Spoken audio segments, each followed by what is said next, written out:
Welcome to the 7th video series about the WARNS. This video provides guidance on how to administer the remote assessment protocols for the WARNS assessment.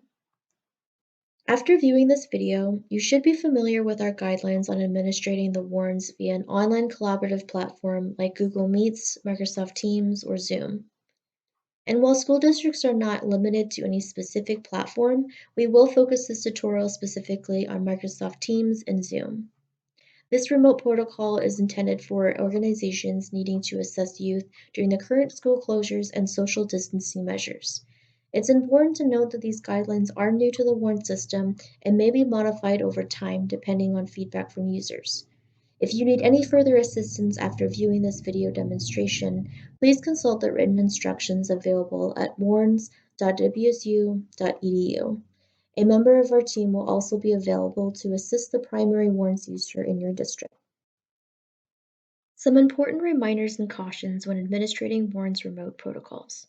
All measures to maintain students' confidentiality of responses and results are still in place and must be maintained. For example, it is especially essential that the youth are able to maintain privacy while responding to the administrator, and there are no parents, guardians, or other individuals listening to the questions and responses or viewing the youth's computer screen.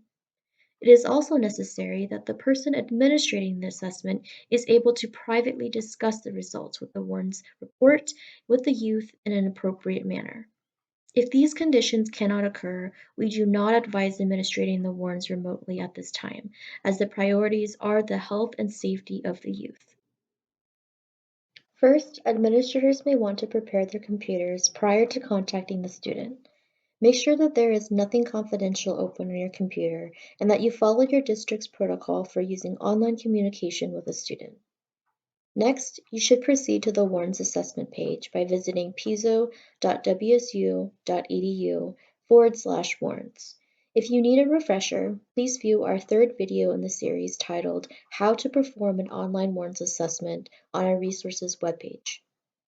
Once logged in, simply proceed just as you would in the standard protocol by defining the student's ID, selecting the appropriate assessment form, and filling in the student's information.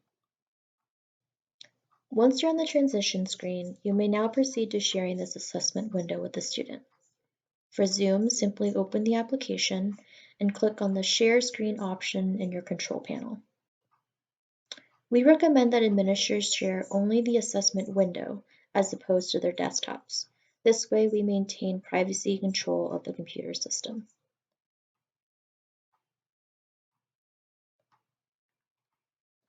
For Microsoft Teams, simply open the Share tray at the bottom of your screen and share the assessment window with the student.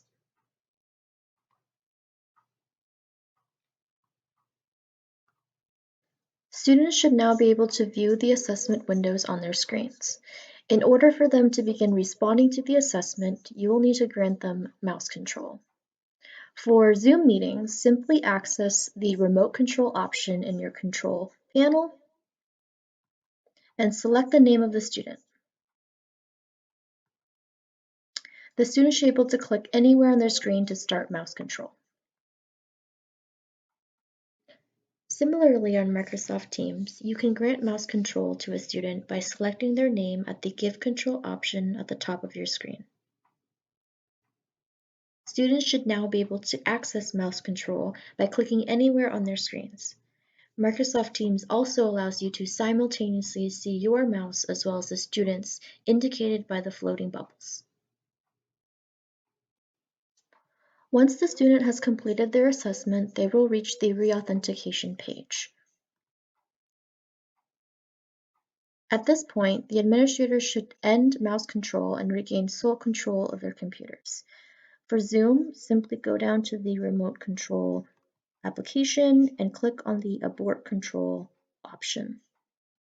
At this point, we leave it up to the administrator's discretion on whether or not they would like to stop sharing their screens as an added layer of privacy and protection before producing the WARNS report. Accessing the WARNS report from here is exactly the same as the standard procedure.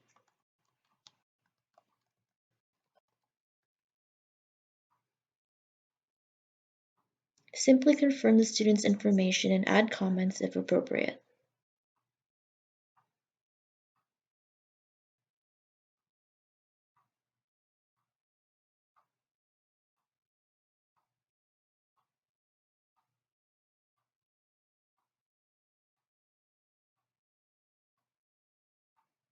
As a final note, we recommend that administrators test out this protocol with a colleague prior to attempting to assess students.